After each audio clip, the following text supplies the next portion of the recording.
بسم الله الرحمن الرحيم، والصلاة والسلام على مولانا رسول الله صلى الله عليه وسلم. مرحبا بكم في الجزء الخامس من دروس دراسة الدوال الإعدادية، وسيتعلق هذا الجزء الخامس باشتقاق على اليمين وعلى اليسار في نقطة.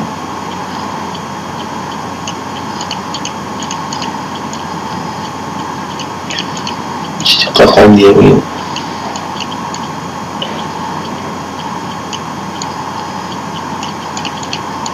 وعلى اليسار في نقطة.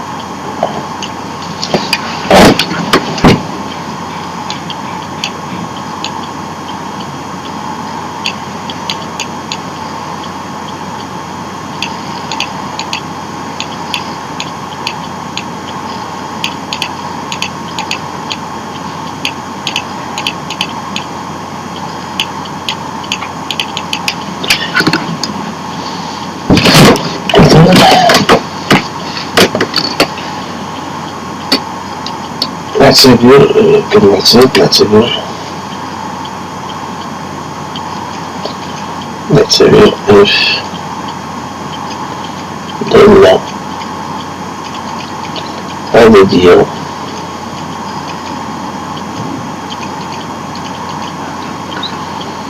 معرفة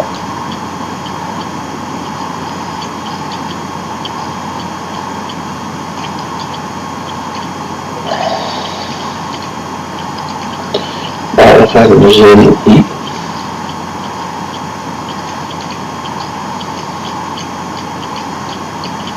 و A ينتمي إلى E،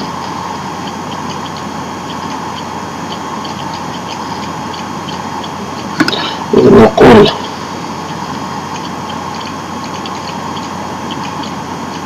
بأن F قابلة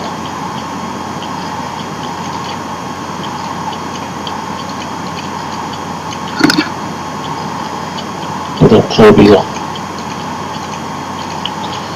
للاشتقاق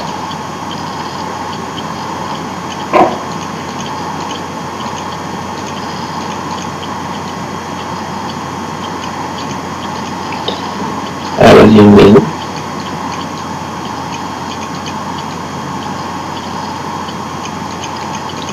في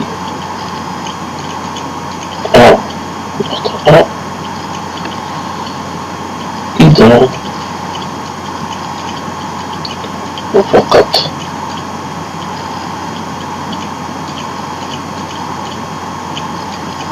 إذا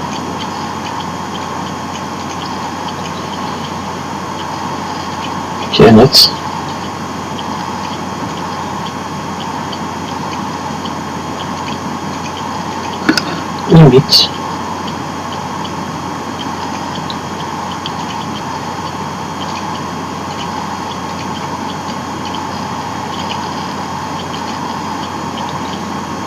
limit limit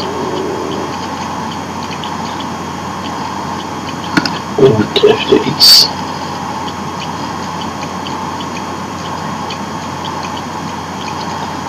ناقص f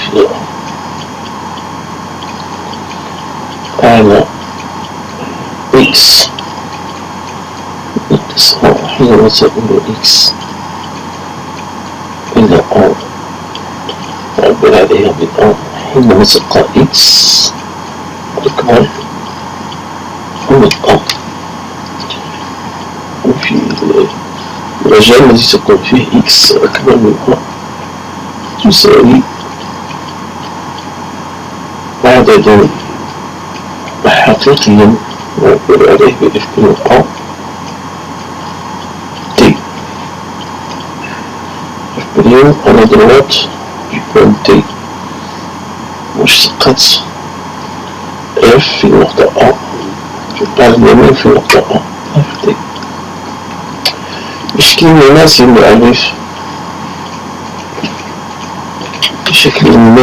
نعرف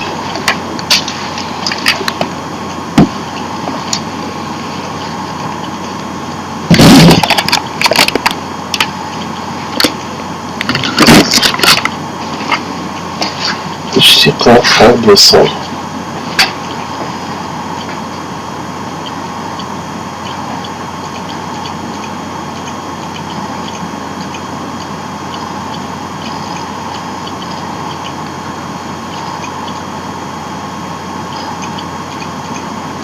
أي أنه لكي تكون ألف قابلة للاشتقاق على اليسار في A يجب أن يتوفر لدينا المعادلة التالية، النتيجة التالية للنهاية limite de f de x moins f de A على x moins A حينما تكون x إلى A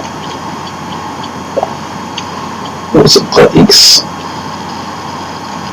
أصغر من A.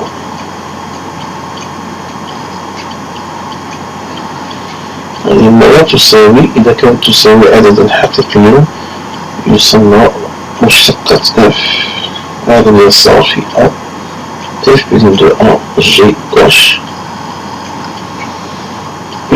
إذا توفر الشرط الأول فإننا نقول بأن f قابلة للاشتقاق في A على اليمين، وإذا توفر الشرط الثاني فإننا نقول بأن f قابلة للاشتقاق على اليسار في نقطة A. وإذا أردنا أن نؤول النتيجة هندسيا وقبل هذا أعطي خاصية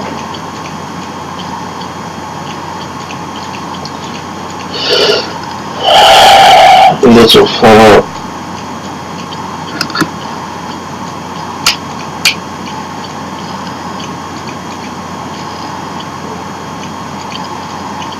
الشرطان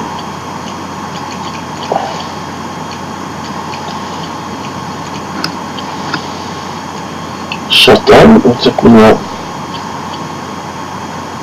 f قابلة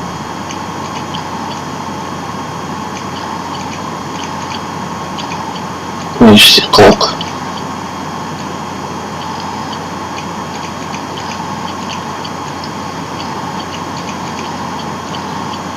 على اليمين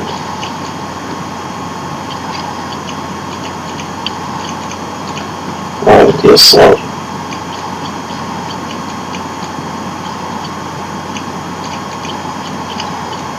في A.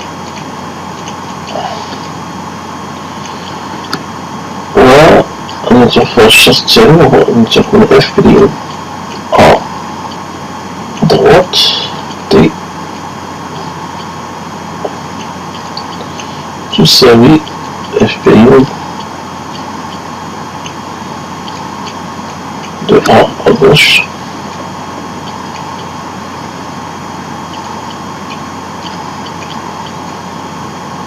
نتوفر الشرطان فإننا يمكن نقول بأن f قابلة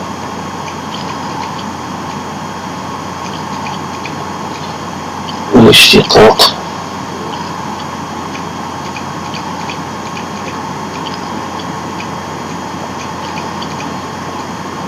في A.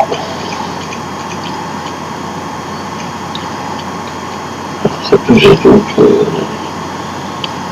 التكافؤ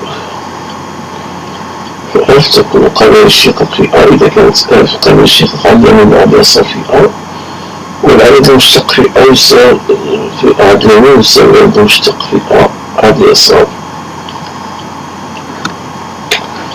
إذا هذا سنعطي تأويلا هندسيا، تأويل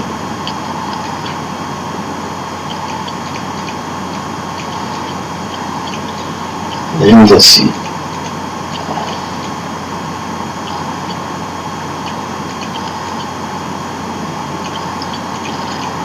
لقابلية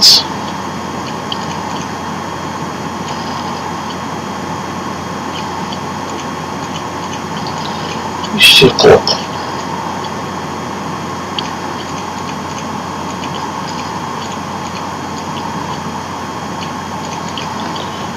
على اليمين وعلى اليسار في A.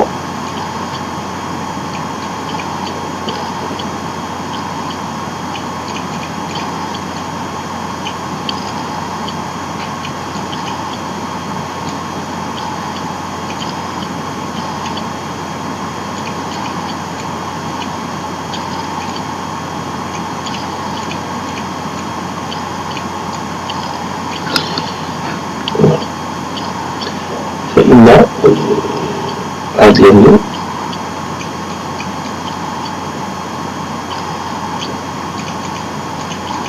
بأن السائف يقبل نصف الناس.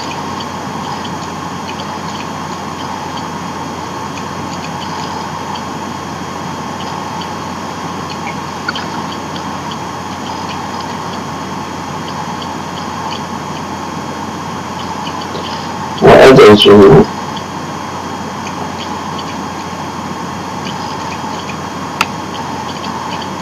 هي تساوي أشبه على اليمين دوت عامل إكس زائد اف دو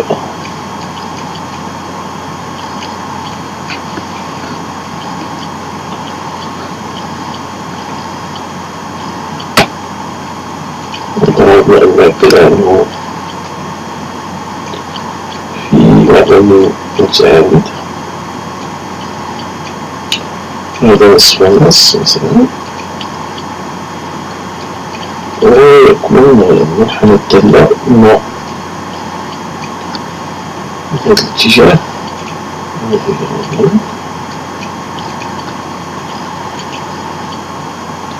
يكون منحنى الدالة من هذا الاتجاه إذا كان تقاعد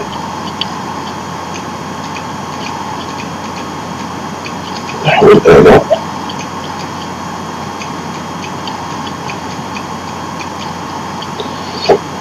ينبسط إليه هكذا، ويكون السائف في هذا الاتجاه إذا كان تقاعد نحو الأسفل.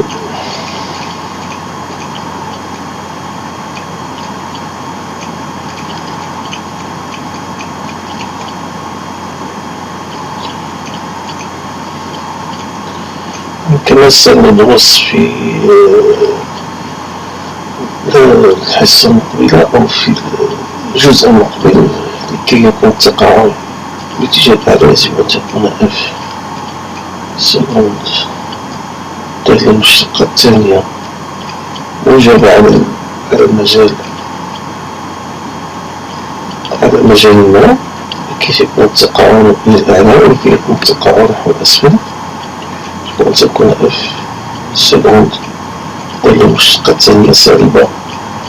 سنتعرض لهذا في الجزء المقبل إن شاء الله.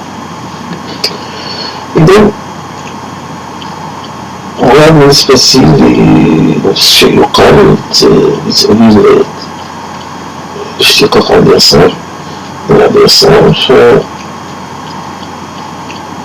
فتأويل الهندسي على اليسار السائف يقبل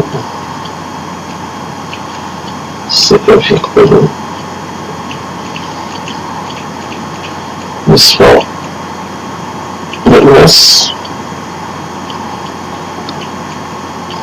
وعدلته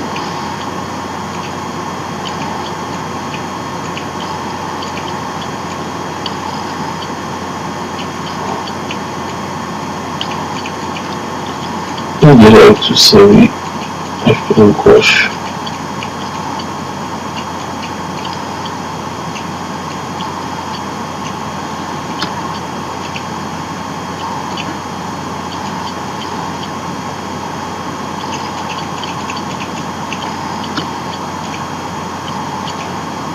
الجرائد تساوي اف بالمكواش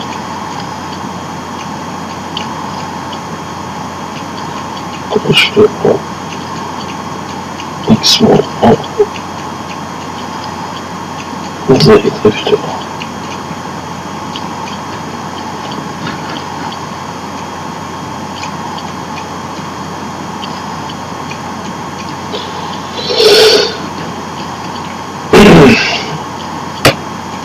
وفي حالة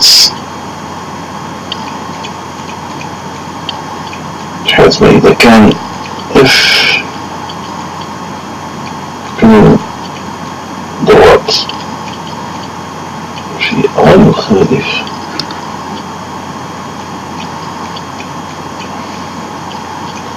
f بالمكواش في A، فمن التأويل الهندسي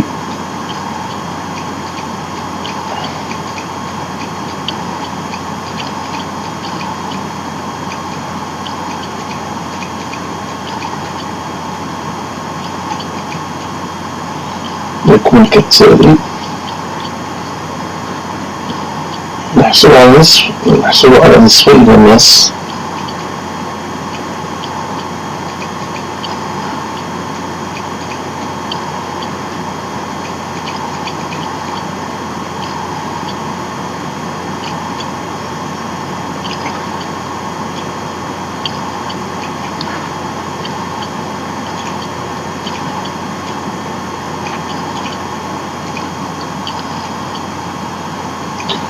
على أسفل الماس أو على نقطة بذات.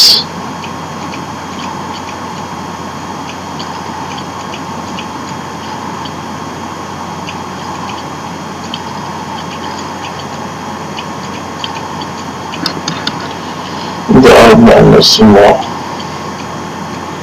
هذا التأويل في عدم متعامد،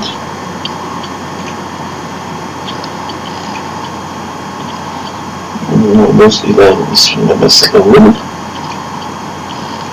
مثلا هذه حالة من حالات نصف الماس الأول ونصف الماس الثاني.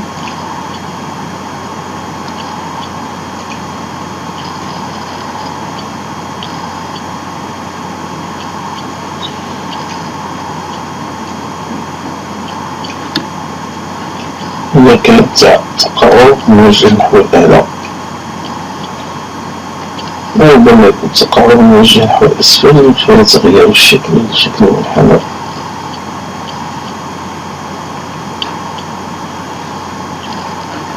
ونظر الآن إلى مثال للاشتقاق على اليمين وعلى اليسار. نعتبر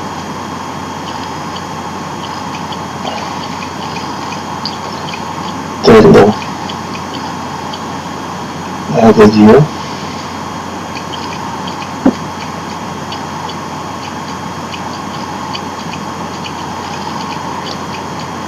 معرفة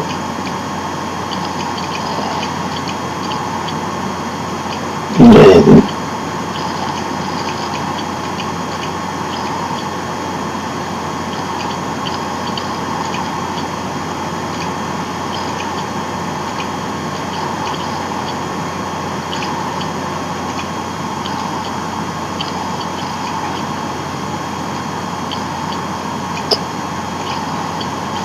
فماذا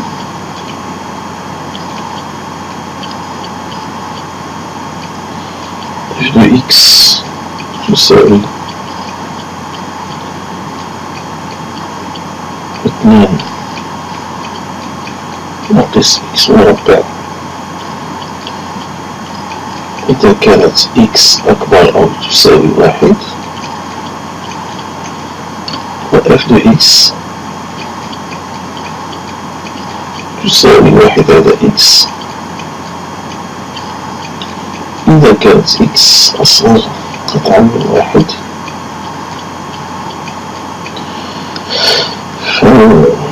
سندرس الاشتقاق في نقطة 1.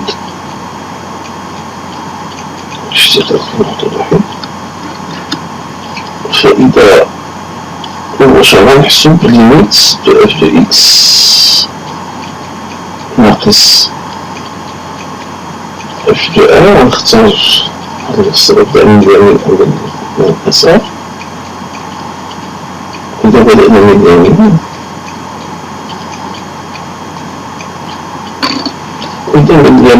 حينما تكون x أكبر من a نستعمل الدالة التي هي على اليمين التي هي أكبر بالنسبة للنقاط التي هي أكبر من 1.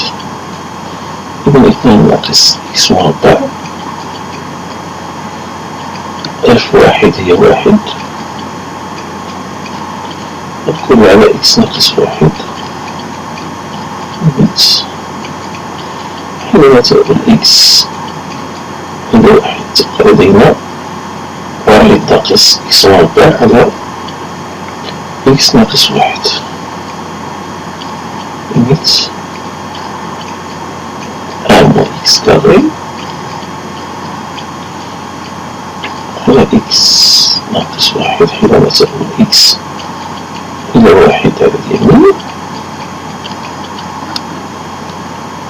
تساوي هذه متطابقة بطريقة هامة نستطيع كتابتها بشكل سهل ناقص إكس ناقص واحد هو في إكس زائد واحد الكل على إكس ناقص واحد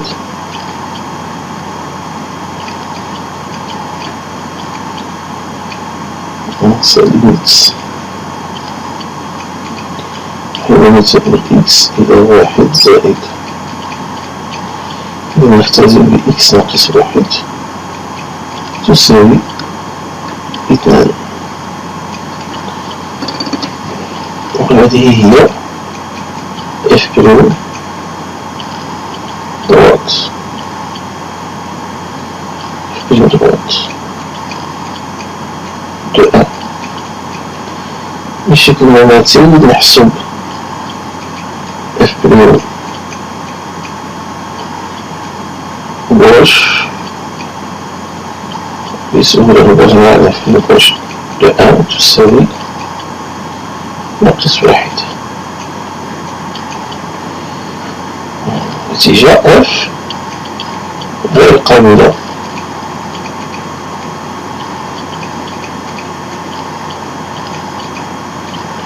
للاشتقاق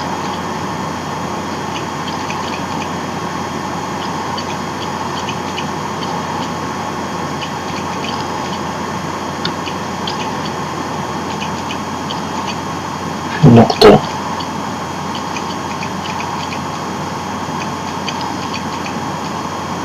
تساوي واحد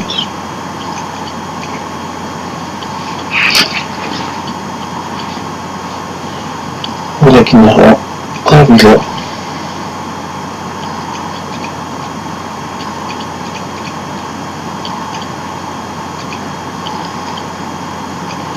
للاشتقاق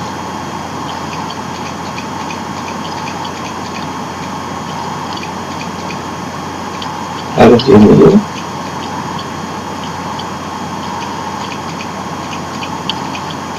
وعلى اليسار أيضا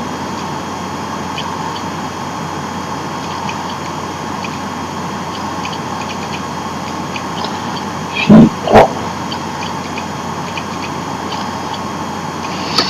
التمرين الأساسي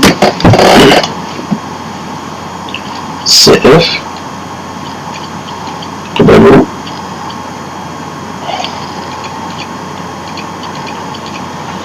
نصفي الماس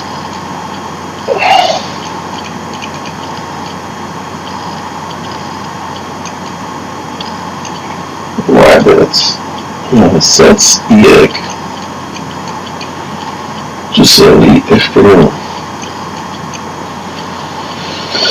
دوات اف بريم دوات حسبناها من قبل اف بريم دوات هي اثنان مضروبة في إكس ناقص واحد زائد اف واحد على اليمين اف واحد على اليمين في واحد لأن هذا معادلة نصف الماس على اليمين نصف الماس على اليسار وأيضا اف بريم غوش دو ان وجدنا ناقص واحد ماذا نضرب في إكس ناقص واحد زائد اف دو ان على اليسار واحد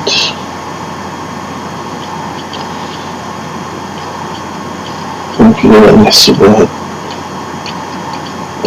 هاتين المعادلتان دوز إكس نشر دوز إكس ناقص اثنان زائد واحد تبقى ناقص واحد هنا ناقص إكس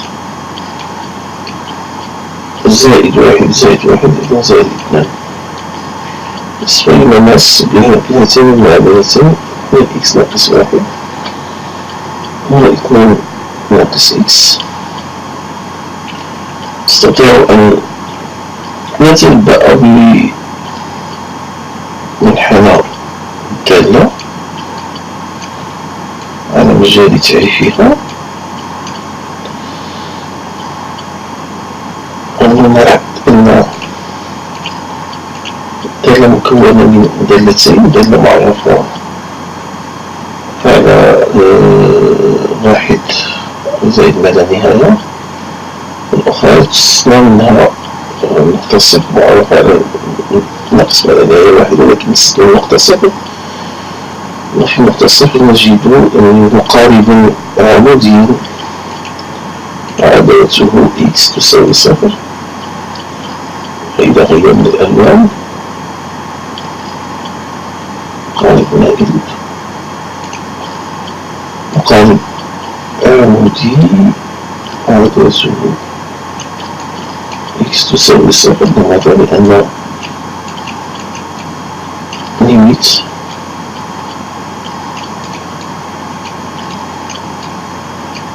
واحد على إكس حينما تقول إكس إلى صفر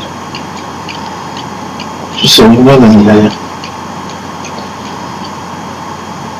إذا قصدنا الأصفار على اليمين فستقول ناقص زائد ما لا نهاية، الأصفار على اليسار ناقص ما لا نهاية.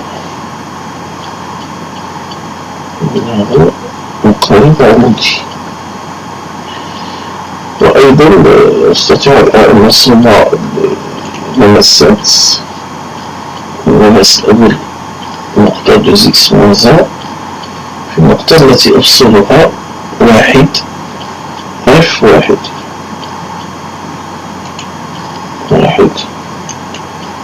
f واحد يساوي واحد.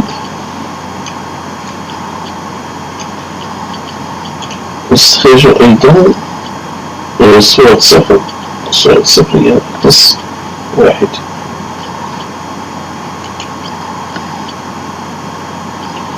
صورة صفر ناقص واحد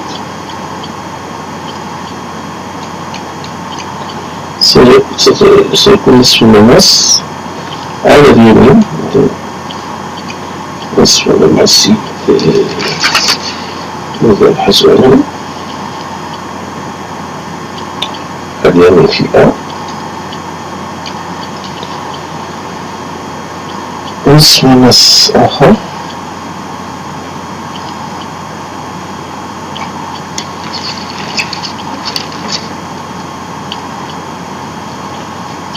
ستكون عدالته 2 ناقص إكس على اليسار، 2 ناقص إكس على اليسار في النقطة واحد،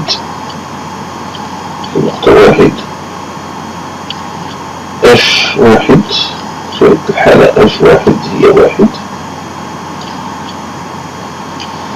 وفي النقطة التي في صورة صفر، صورة صفر نجد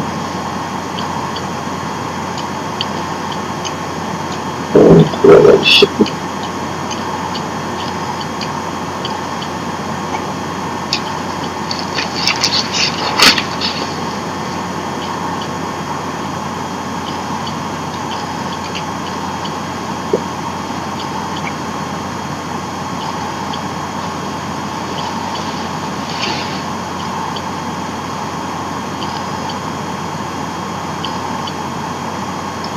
وهو خطأ نسينا الإشارة السالبة ناقص 2 وليس 2،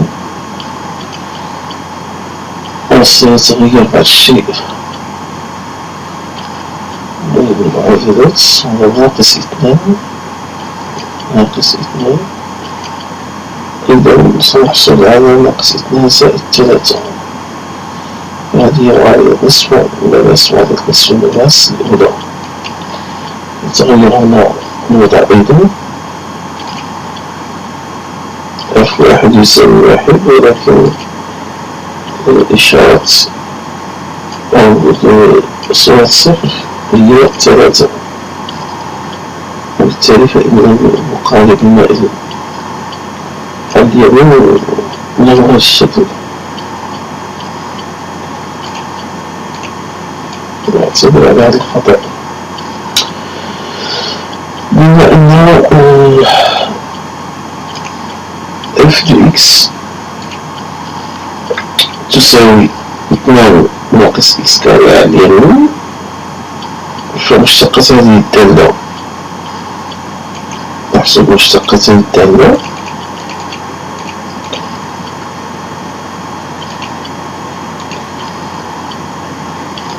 مشتقة من هذا الاتجاه على اليمين هي f عند x تساوي ناقص 2 x، وهي سالبة لما يكون x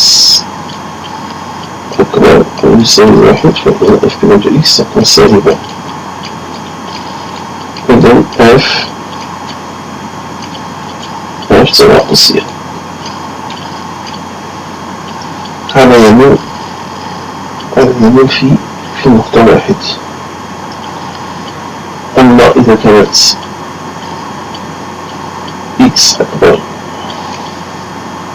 x في الجهة السالبة فإن f ستكون تزايدية، ولكن لدينا f معرفة فقط في المجال a زائد ما لا نهاية. أما الدالة f de x التي هي على يسار واحد f de x يساوي 1 على x،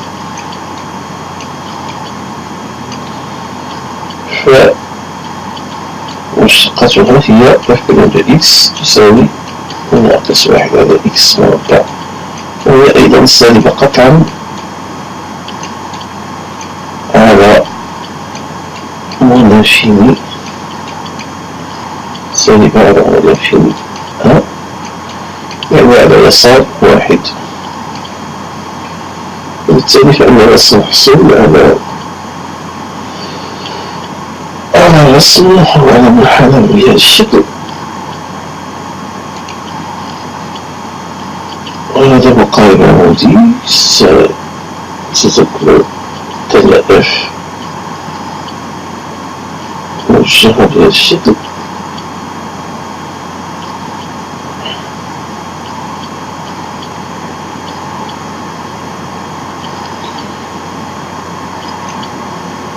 ولماذا وجهنا التقاعد نحو الأسفل؟ لأن f' سيكون دو x هي ناقص 2، فهي سالبة قطعا، التقاعد يتوجه نحو الأسفل.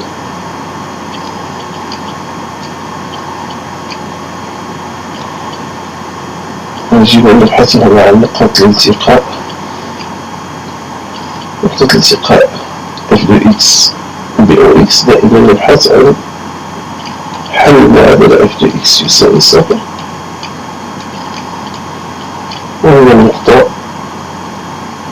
f de x تساوي 0 والنقطة رسم de